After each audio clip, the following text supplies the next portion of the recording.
Hi everyone, Hiya. and welcome to today's presentation. First, we wanted to say thank you to Dieline for the invitation, especially to Jessica and Andrew. Opportunities like this means a lot for small businesses and independent designers like us, because we can get exposition and allow people, future clients, designers in general, to see new faces. So we are Alejandro and Mattais. I'm the creative director of the company, and Mattais is in charge of the administration, the most like boring part. He's also like he's not only like my partner in my job partner, he's like my real partner, so real life partner.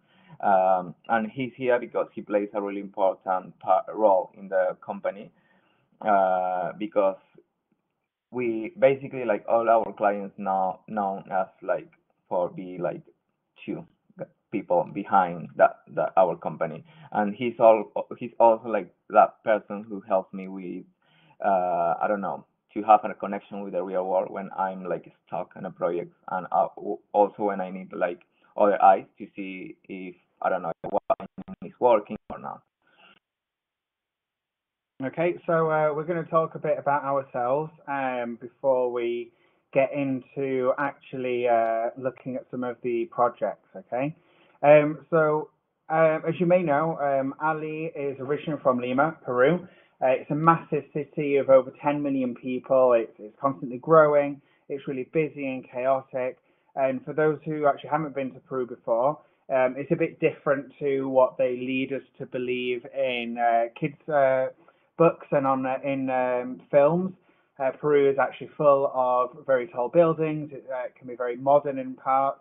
And yes, people do use cars as transport, not llamas, like my grandma thought before I moved there.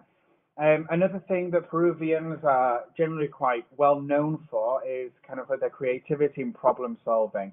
And Ali definitely embodies this as well. Not accepting no for an answer, always finding a way to do what they want. And I think Ali grew up with that mindset around him, thinking that nothing's impossible. And we can kind of see that being applied to like his life and his work as well. So last year, in the middle of the pandemic, we moved to England. It was for personal reasons. It wasn't for work. So this is where we are now. We live in north of England, in Yorkshire. Now Matthias is British, of course, but we've been living in Peru for a few years. So moving back from Peru to England, it was challenging for because we were living there for like a few years, and for me it has been challenging as well, like as a designer for the company. We had already built a team in Peru, so in terms of suppliers like greenhouses, photographers, paper suppliers, people or of our team, it was difficult to listen, because we were already kind of established company over there. However, since we've been here, we've had more opportunities, clients from other fields, other places of the world. So in terms of work, we are seeing the company expand in a different but exciting way. Okay, so here we can see the very first messages we got from our very first two clients. Both of them ended up very differently. The one on the left ended up terribly. The client didn't really know what they wanted, and that communication just wasn't there. It wasn't very fluid. They didn't really know how to fill out the brief. They didn't know how to put into words what they were looking for. Whereas the client on the right, completely different story. We were actually still working with this client 3 years later on, and we're going to have a look at the brand in a few minutes. But this kind of like first contact with clients really told us a lot about how important that first initial contact with clients is, and how much it's important to build up that relationship with a client to kind of like gain confidence and make sure that that communication is as effective as possible. So in 2019, we found that Alejandro Gavancho, also known as Design by Magno, and I wanted to be known as other name as well because I didn't want to be so selfish having my name on it, and especially like having in mind that I want like in 5 years future I want like a big company. So and Magno is my name as well, so but it's more like subtle, I guess. And also like Magno has a strong and a meaningful connotation behind. So yeah, in that started in 1919, 2019, sorry. So we're going to have a look at some projects before we actually get on to Abrogatto 18.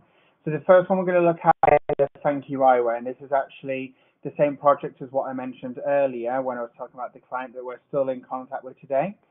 So THANKU Eyewear, our first client, he was actually why Ali was able to quit his job back then. They contacted us initially for a rebranding of a company that already existed. It was a family business, a family opticians. And since then, we've been working together, like creating the universe and the voice for the brand. This was a really exciting brand for us as well because we're going to talk about this a bit later, but Peru as a country is a very centralized country. Everything's based in Lima. And this is kind of like idea that outside of Lima, it's just kind of like a barren desert or mountains, and there's nothing really out there. So being able to give this brand power through its design, give it a voice for a city that's based in the north, Trujillo, it was something that was really important to us and something that was very exciting as well. We knew that just by having a designer, no matter what the design actually came out like at the end, this brand was going to stand out. So for the brand, we actually designed the new packaging for the glasses. So the glasses cases, which you can see on the left, delivery boxes, which you can see on the right, and then other specific printed materials like insert cards, the microfiber to clean the lenses.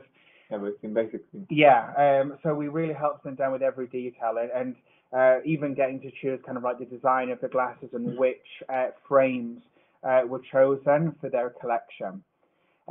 We also got to do lots of photography and campaigns. So we worked with the help of a photographer now, friend, Sumiko, in the art design and the photography and creating that presence on digital media. THANKU is a brand it's really dear to us, and we're extremely happy with how it's turned out. Not only because it is our kind of like first brand that we really started to work on, but because we've seen that impact that design has had on the brand and its success through the years. They're actually looking to open up a new store, their first kind of like concept-led store that is completely going to be kitted out with their concept, with their design. And also it's exciting because it's going to be done in Trujillo, in the city in the north, and it's a big step for a country that is very centralist.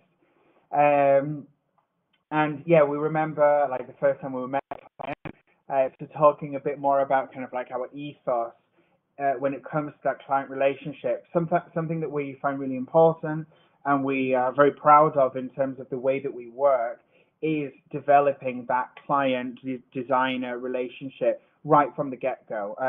Something that we're always really, really open with the clients when we're having that first initial call, whether it's in person or over Zoom, wherever, is that for this relationship to work, it has to be open and it has to be fluid. So the first time that we sat down with this client, yes, it started off very formally, kind of like the business side, crunching numbers, everything like that. But in the end, it just kind of like became like us having some beers together, playing video games, so much so that once he missed his bus home.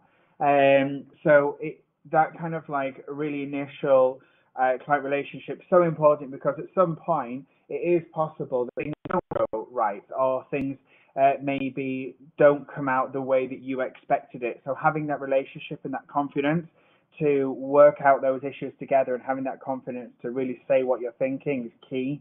Yeah. Yeah, definitely it's really important because you are not only designing like a packaging or like a specific piece, you are designing like the whole brand for the client. So it's important the client feels comfortable with you, like because you are the person who is going to be in charge of his brand. So it's something really, really important to we like to make them feel that they have like they trust us, they like trust us to all the journey to um, take their brand to a success or something like that. But it's very important to make the client feel comfortable for us. Okay, so the next brand that we're going to talk about is Magia. So this is actually a project that really pushes onto the international stage.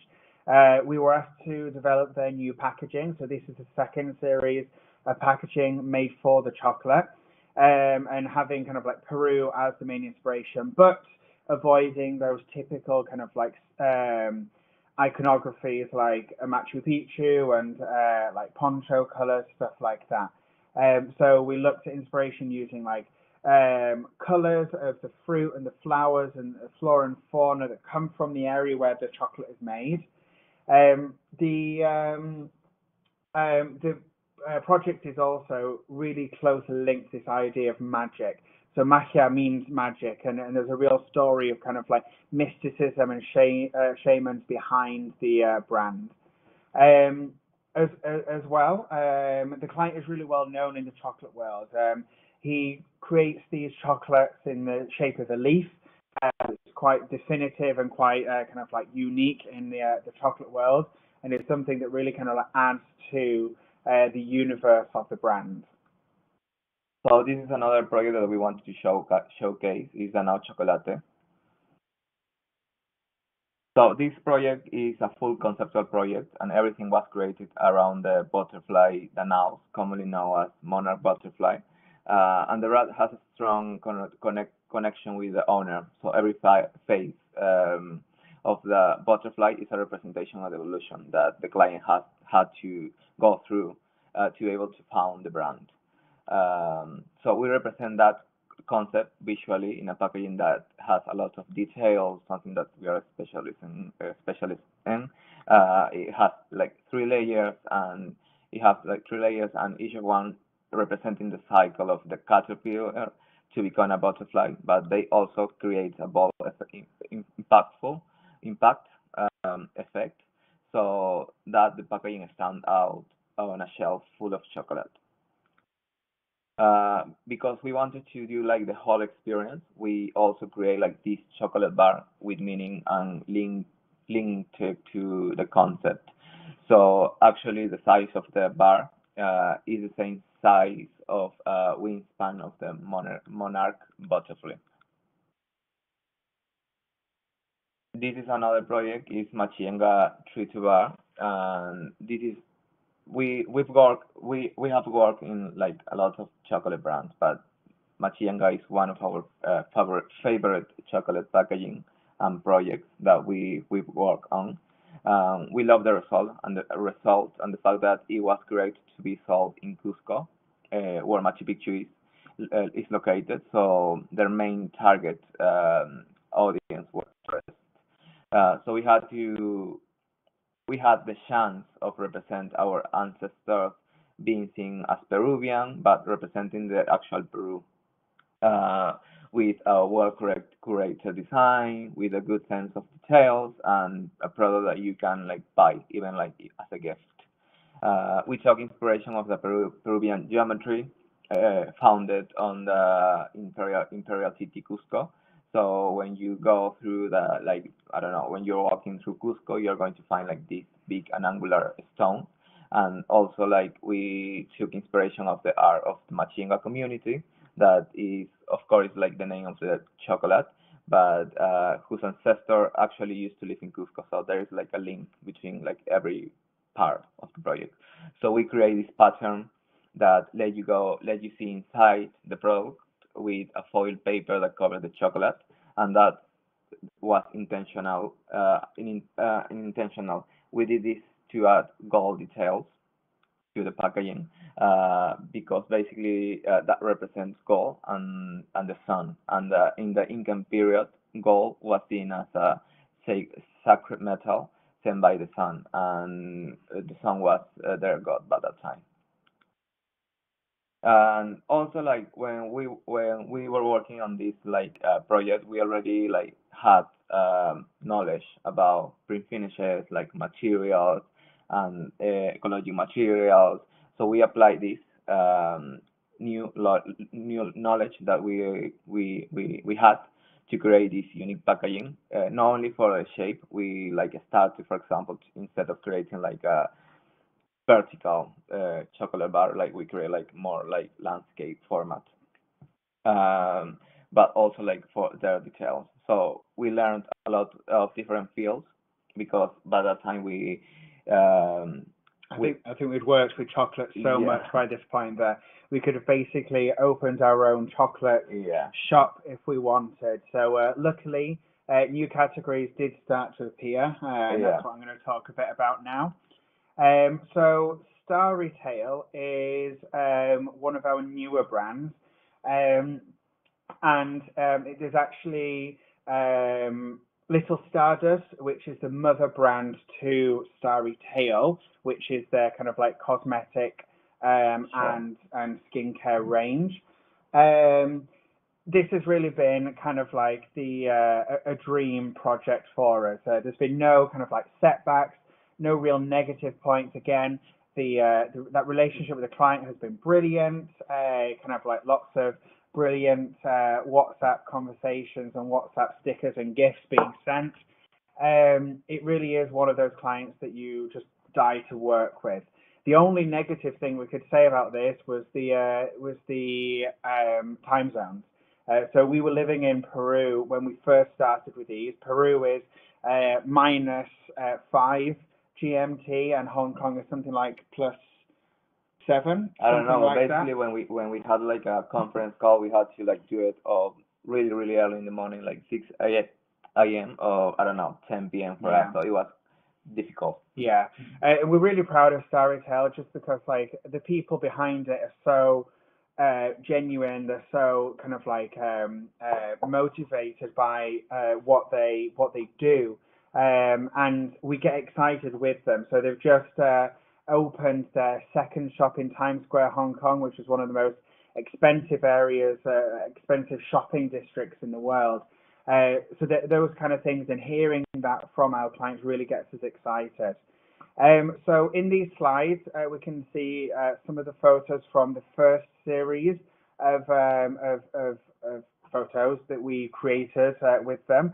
But now they're actually launching their 18th product. At the beginning, we were contracted for just 3, and they'll be bringing out their first product of cosmetics as well. Um, so when we were looking at designing the first products, something that we hadn't worked with before or kind of like thought about is we had to take into account the Asian market. So luckily it was a total success. People loved the brand, but when we were looking for kind of like the photos, we had to really think about our target audience, choose the models correctly based on what the client wanted, and we created this dreamy, chic, and exclusive brand.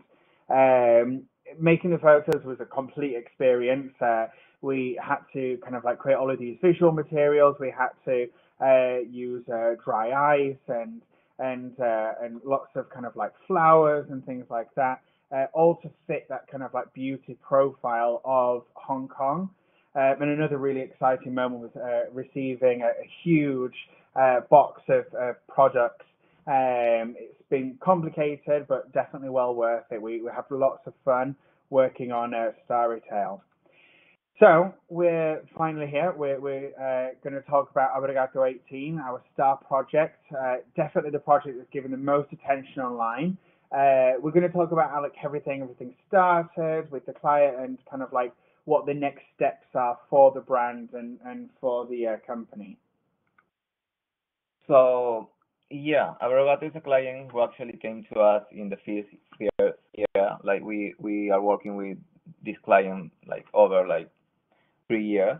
So basically, he came to us when we didn't have like clients, like so we like post something on Instagram, like a paid post, um, Insta story, I think, and I guess like the client liked what he saw and he contacted us, and it was very informal, things like that, and I didn't know like because I received like a lot of messages and basically like he was the only one who like go for it. Like he wanted to work with us. It So was very direct. yeah.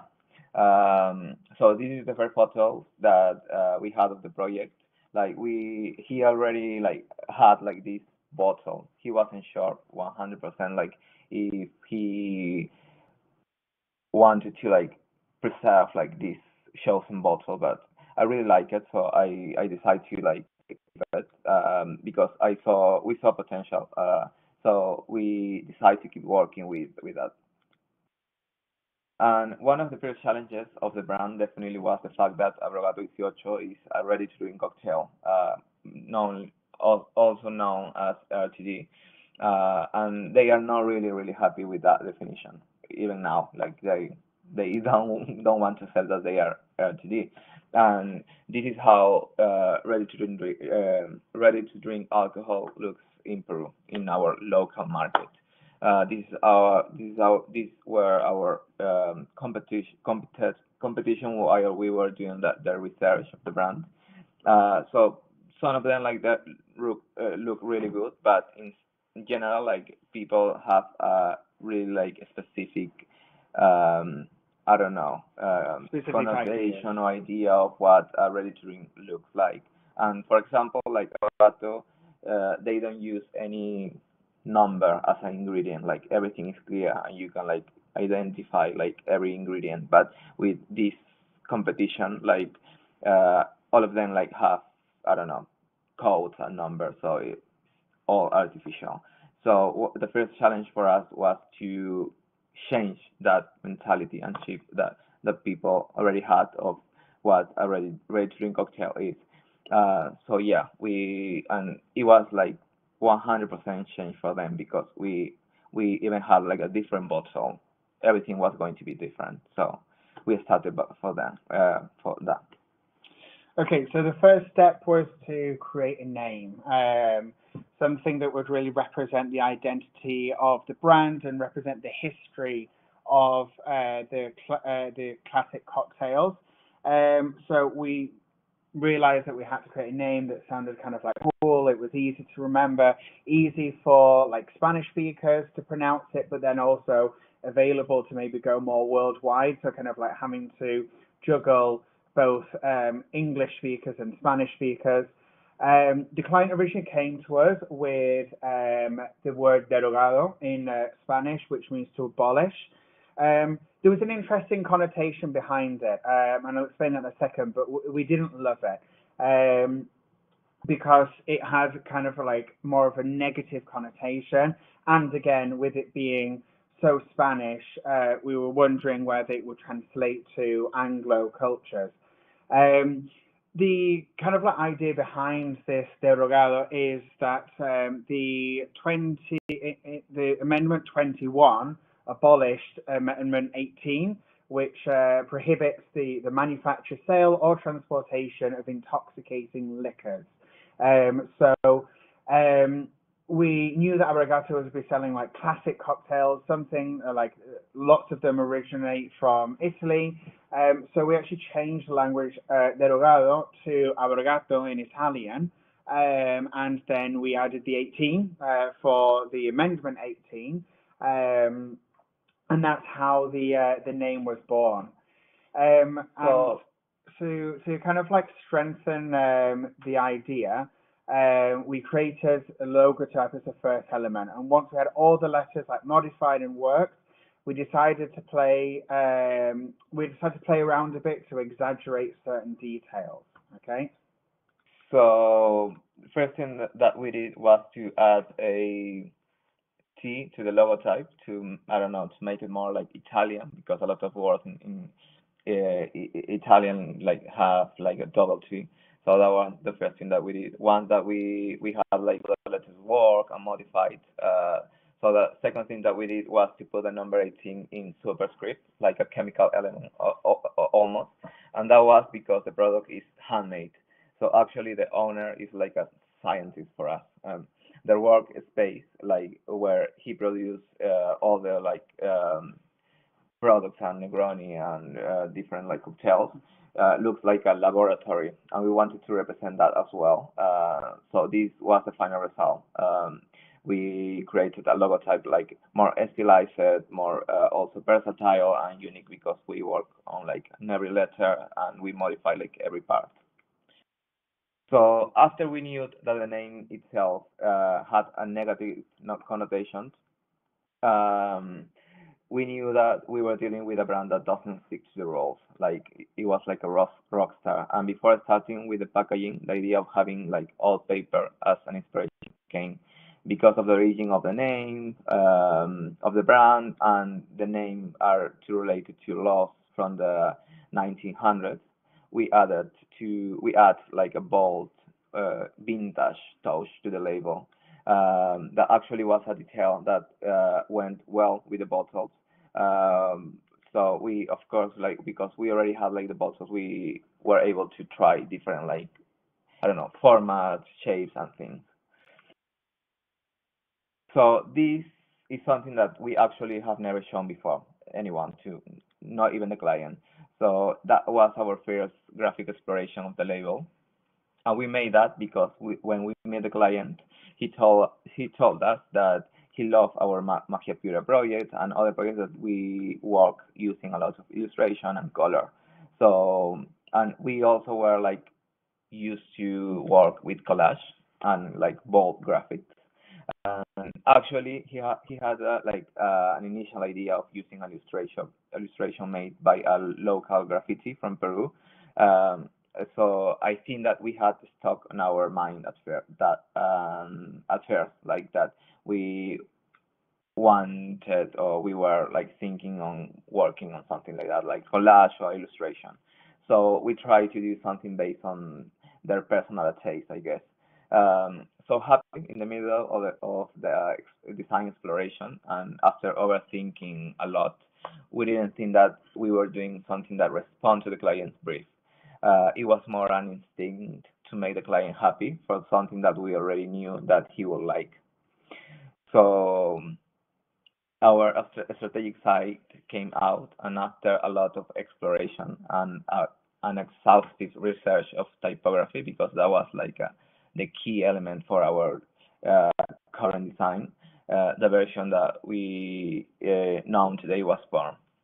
So we decided to do a typographic label. The brand had to be versatile for the future products, and while we were doing the research, we realized that in dark spirit and in our colleague in general, there is a tendency to use a lot of graphics, a lot of details, baroque style with packaging.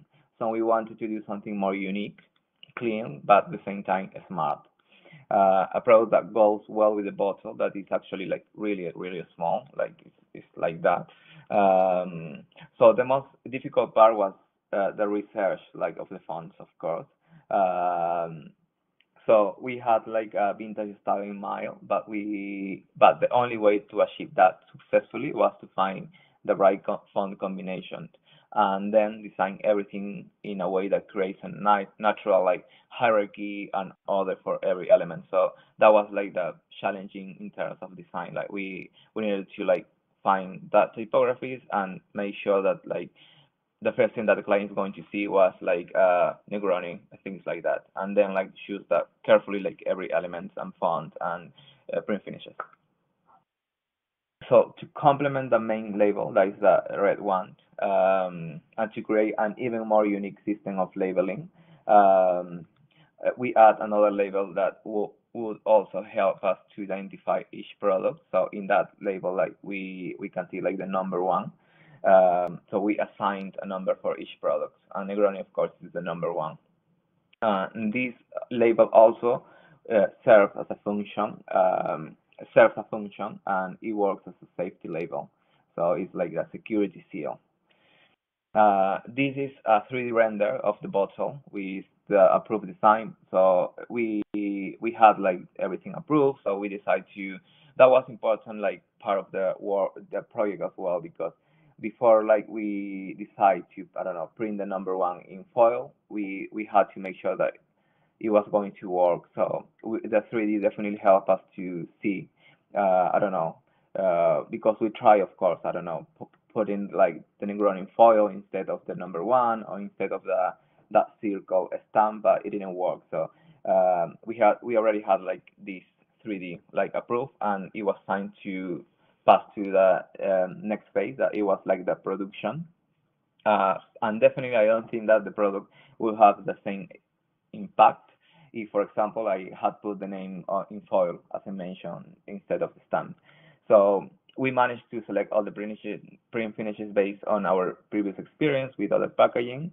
And when we design, even before we start the color, we like to make sure that the packaging follows a shape, and based on that shape or form, we propose things and elements.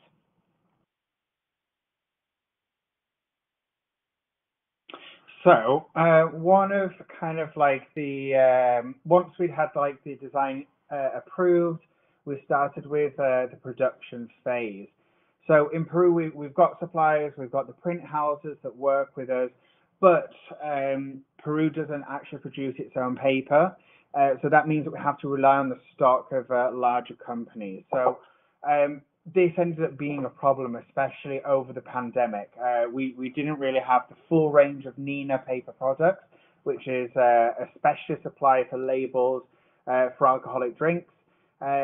Obviously, labels need to be waterproof. They need to be able to resist low temperatures and deal with people constantly handling the product. So when the client actually started to sell the product from the first batch, feedback came back in. People loved the presentation, they loved the product, but after the bottle had been in the fridge or it was touched with like wet hands, the label would start to peel off or get like wrinkled up. So it clearly wasn't up to the standard of being a premium quality product yet. Um, we did actually manage to find a supply of Nina paper in Peru, but we were doubly unlucky because during the pandemic, they actually stopped the distribution to Peru. So we didn't have an active supplier. Luckily, though, the print house that we work with was able to buy basically all of their stock, which gave us enough to at least cover the first batch of Abrogatto's labels. So once we had the paper selected, we actually made the most of a bad situation. We were able to use that situation to polish some of the minor details, especially the print finishes. For example, the bossing wasn't too defined the first time that we printed, so it was difficult to read the script underneath Abrogatto 18. So we created a new copper plate to make it more legible. We also created some of the details on the number two label. So actually the first round of printing was actually part of the process because without that we wouldn't have been able to detect and find all of these small details that really did make the difference. So we then had to look at a solution for the back label. At the beginning, the initial idea was to print on a transparent vinyl, but because Abrogatto was a modern brand, they wanted to be as ecological as possible. We tried to avoid using any unnecessary plastic. So in the end, we ended up using screen printing for the back of the bottle. So yeah, and a lot of people write me asking me like all the time, not only for Abrogato 18, but like different projects. Like, and they ask me like, what font do you use for that project, or what kind of paper do you use for that? And to be honest, I would I'd be really happy to share information about my suppliers, like for example, a photographer, like a print house, or even like the name of the paper. But I don't really like to share this information because it has all been part of the work. Someone has paid me for that, and finding I found to see the project has taken me time. So it should belong to the client. So I'm not really fan of giving out too many details in general because of that. Like I think it's like has been like part of the job. Like an example like with Abrogatto 18 because it's a minimalistic design, very typographic. Like it's basically all typography. Like that was the main element of the packaging. So sharing that, it will be like giving everything of what we have as design. However, for this time only, I want to share some details about this project, especially in terms of paper, because I know that a lot of people, especially people who don't have much experience with labels, maybe need a guide. So basically, we used two different papers. Both of them are Nina paper.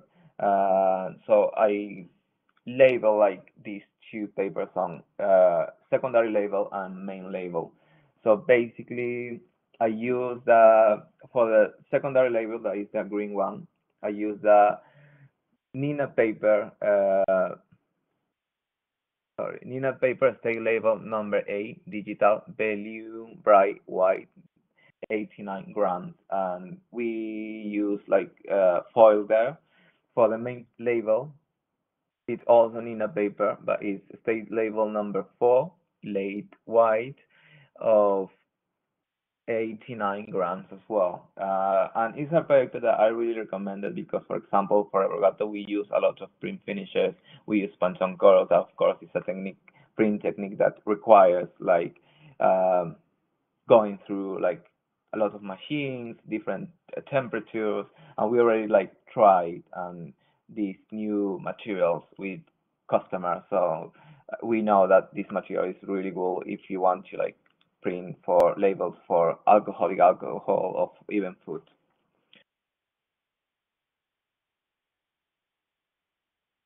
These are some photos we took for our portfolio. So this was on our end. We had 3D renders done at the beginning, but we knew that you can achieve certain details. And for Abrogatto, the texture, the print finishes, the shadow, the color of the Negroni were really important, and we wanted to show this off in detail. So I have already talked about versatility being part of the really important part of this project. So I'm about to show you something that we've never shown before. Again, a role that has been launched yet, but it's something that the brand is working on. So the brand is getting ready to launch the number 2 and number 3. The number 2 is Boulevardier, and the number 3 is Capitan. That is basically our uh, Peruvian version of Manhattan. And they are thinking, of course, of launching different collections of this, like ready-to-drink cocktails. We are thrilled and excited for this launch soon. And we are really happy with the result and with the graphic system that allows the brand to adapt to future products. So I don't know, I'm thinking that it will be like really, really nice to have, I don't know, a collection of 5 these ready-to-drink cocktails of Abrogatto. I don't know, give that as a gift to someone, or even having that on your kitchen. It also works like even as a almost as a decoration. So we really like the final result and like the impact, and also like the way that you we can like change and apply the brand system in a really easy way. So with Abrogatto, that's the actual design is not really the end of the project. Abrogatto 18 is a really active client. So we're working on new things all the time. They've grown really quickly, and we're helping them in basically every element, making sure everything's well designed and follows the graphic line that we've established at the beginning. So because it's now available in retail, we've been working on quite a few different box styles. So from supermarket boxes, which is what you can see here, like the regular boxes. These were designed to hold 2 bottles. And we're also working on more premium boxes at the moment. We've also worked on distribution boxes, which you can see here on the right. Um, and even though like these distribution boxes, really the customer's never going to see this. Everything follows the graphic line. We keep things minimalistic, only typographic, and using kind of like that contrast between the material and the design to create something that's still impactful and it has its own personality, but it still allows the bottles inside to be the star. We've also used kind of like made sure that this box is relevant for all the different possible cocktails that they may have. So it helps in terms of like ecological impact. The packaging is also 100% made from liner card and Nina paper for the labels, so it means it's 100% recyclable. So we can also see here there are some details. We love the white ink over the natural craft liner paper, yeah, I was already talking about the distribution boxes, how we kept that line of graphic style. Okay. We also like worked on photos for the brand, but with a more commercial approach. So photos that they can use on their website, on social media. So we want to show another side of the brand, not only like showing like the packaging itself, like but also like showing other details to link the brand to a lifestyle, something that you want to make the brand desirable, something like that. So yeah, the reaction and kind of like the impact has been incredible. So this is one of those products that people share online all the time, and it's brilliant to discover kind of like how people are enjoying Abrogatto, not only kind of like in social events, but kind of like giving it a gift or taking it on holiday. You can see here just some of the posts that have been shared. Um, and yeah, so this slide kind of like shows us a lot about the press, the local impact, and the global impact as well of the brand. So one of the kind of like most important factors that's actually helped the brand to be successful is we've been able to redefine the target audience, and we've been able to reach a secondary target of consumers between 25 and 35. This wasn't initially intended, but because of like the change in attitude and the change in like behavior of RTD cocktails, it meant that like more people were interested in it and more people bought into the experience. And at the moment, Abracata is actually in more than 100 stores in Peru. Yeah, and it was funny, but that was like for us this was really important for because we as we saw like our first challenge was to create that mentality of people, and for example like the brand was um, work or release having like in mind that the main target audience was going to be like people around 30s, but now like even people from I don't know 20, 18, because the bottle is like so pretty and so stylish. Like they love to share like everything, and of course like sharing now things on social media. So making sure that the product stand out and it's like pretty enough to share it, like it's important because that makes you and helps you to do like marketing like without like zero. And then finally, yeah, so the product has had quite a big impact globally. It's had offers from the UAE, Israel, Mexico, Chile, USA, the UK, Italy, and Argentina to sell and import the Yeah, product. at the moment actually the brand is like focusing on like establish like the brand first in Peru, like making sure that every like detail is well done there, and then like of course like they are really open to the idea of selling these products because of course they have like different proposals from people all around the world.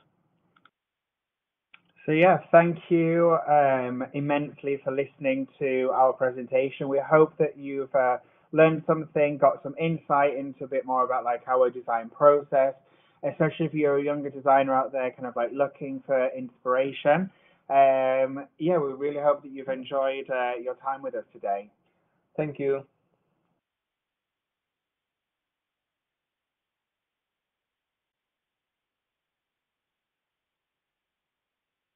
Hi, Well, thank you, Mattais and Alejandro. This was so amazing. Stop designing great work. It's very Thank you. intimidating.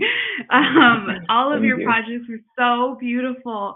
I'm really in awe. Every slide, every project that you went through is absolutely gorgeous. So I'm really happy that you were able to showcase everyone all of the work that you guys have done, and it's truly, truly gorgeous. I also have Gary Thank you. here from Nina, who is happy to be here to answer any questions. We have some specific paper questions that we're all very curious. So I'm going to start with you, Gary. Sure. So Mattais and Alejandro, they spoke about some paper challenges that they had, and I think this is the one thing every designer should maybe know.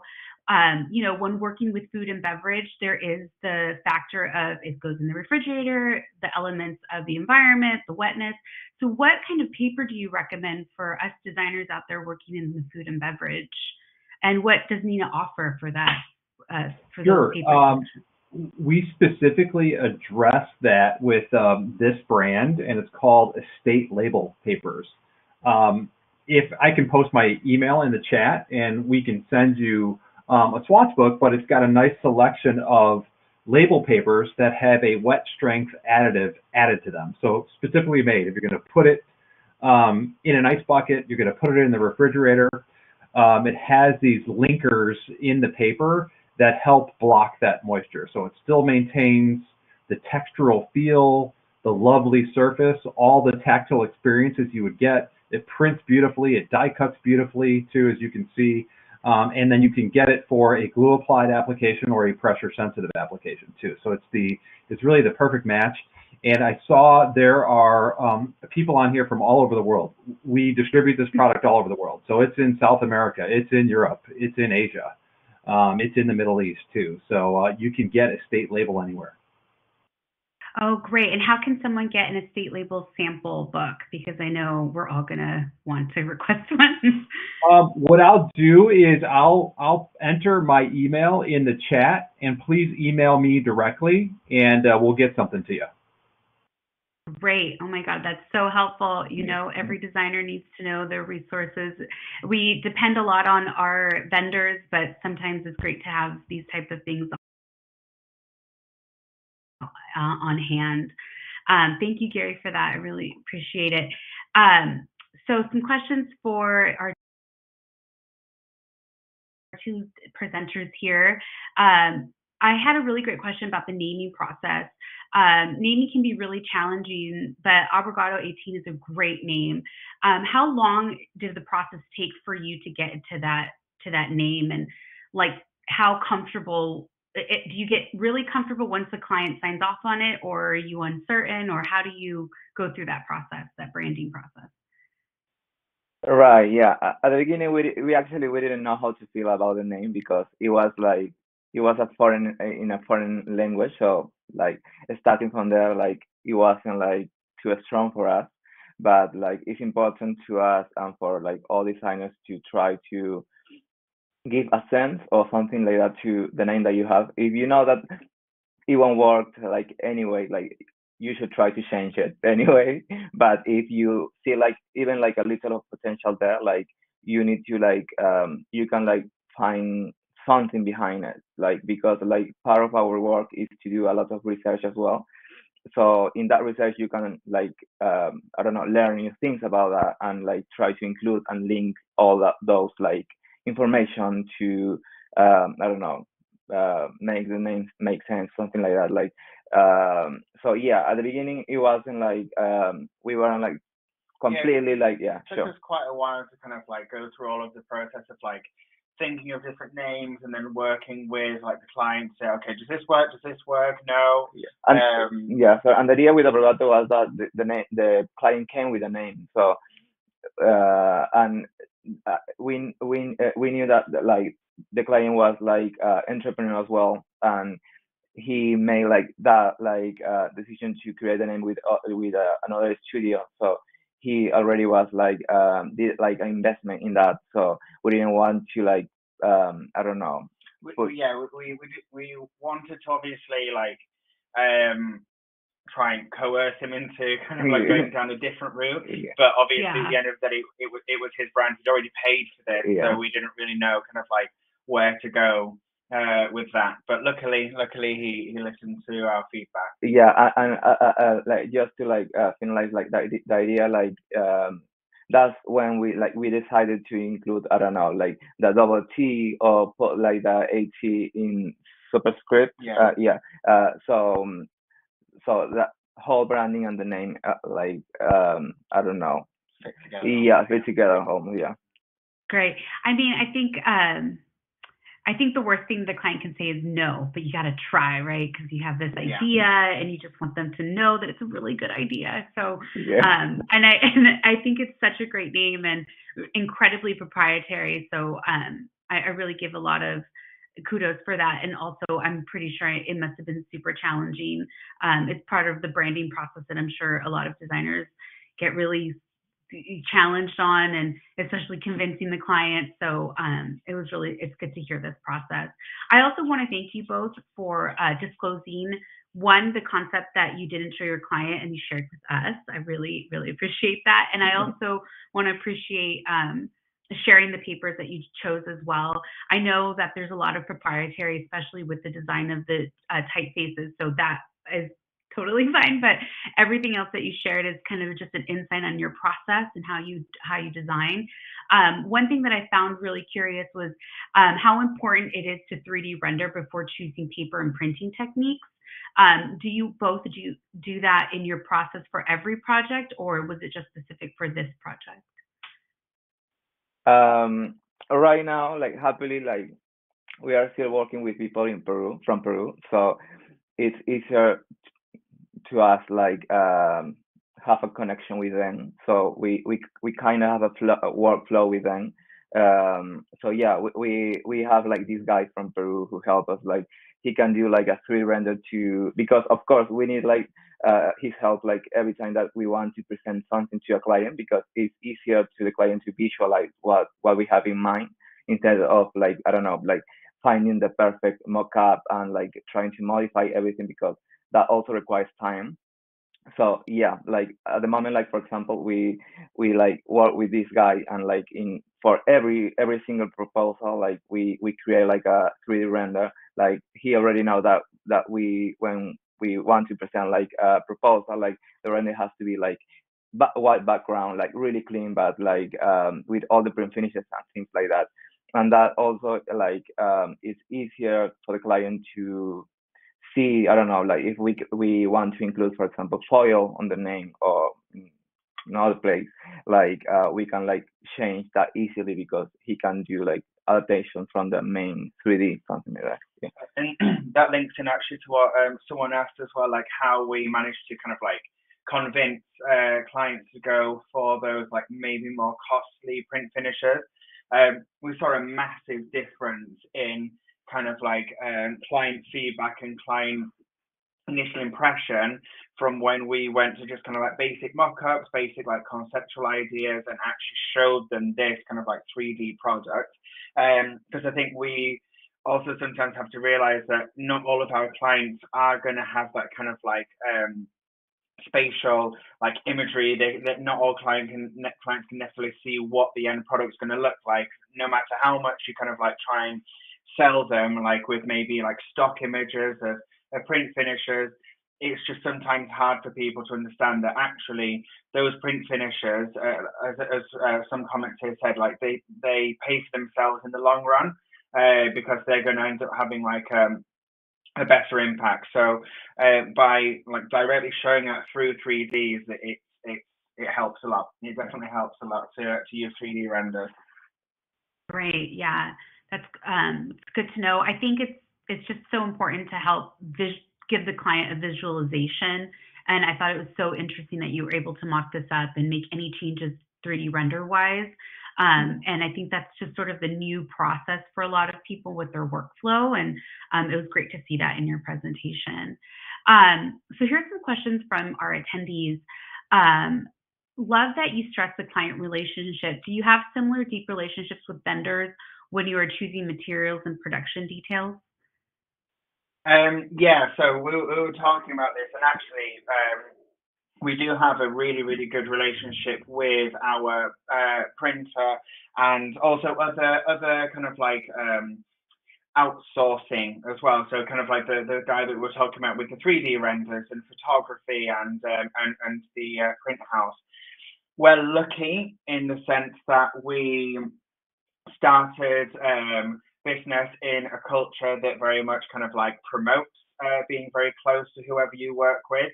It is very easy in Peru to kind of like find someone local who you can become friends with and stuff like that. Now we're here in the UK, we're trying to replicate the same thing. Up until now, it hasn't quite been as successful. But yeah, basically, we've been able to open a lot of doors for our clients in terms of the end product, because not only is it kind of like convincing them that spending that bit extra on the print finish is worth it, but our connection, like our printer, she also isn't there necessarily just to try and get the most money out of us. So she'll work with us and say, okay, so if your client can't afford A, B, and C, what about X, Y, Z? It's much cheaper, and it gives like a comparable finish in the end. So that helps us a lot, because it means that we don't have to be kind of like compromising on too many levels. We can still go ahead with our vision, but also keeping our client and their proposal in mind, their quote in mind. Great, great. And someone had a question about the illustration and fauna, and they noticed that you illustrate in various projects. Do you do those illustrations yourselves, or do you outsource to an illustrator? Yeah, we love to do like work doing including like different techniques on our like projects. So we used to work we a lot with collage, but with collage we for those projects like we bought the images actually, and then like we changed some things to make the images uh like part of our like work basically, changing things to create like a new thing from like an image, for example. Um, so yeah, we bought that images like for Abrogatto 18 and from Magia Piura as well. Um, but we also like it's very important to make sure that you have like all the licenses to modify the images, to have the right to use them like in a certain amount of quantities of packaging boxes, etc. But yeah, we love collaborate with different artists, designers in general. And another thing that we really like it, and that's why we are not working on collage right now, is that because we like to change. We don't like to like follow the same graphic style with every single project. So Okay. it's important to us to explore like new techniques, new programs, tools, etc. Great, great. Someone had a question about, and this will be the last one. How do you initially get the trust from a client? I think this is a case by case question, but I'll let you answer it best you can. So yeah, actually, I think we've got quite a few tips with that. I mean, the client that we gave us an example where we kind of like sat down and had some beers and played some videos, very specific and not necessarily a kind of like Typical, replicable situation. Especially now that we're online, I think my biggest tip with this is by putting yourself into the client's shoes and understanding where their anxieties and their worries come from in the face of design, by acknowledging those kind of like fears in your first kind of like meeting with them and trying to like assuage them and calm their fears as much as possible. So for example, for us, we're independent, we're not tied to this big brand, we're not tied to this big name.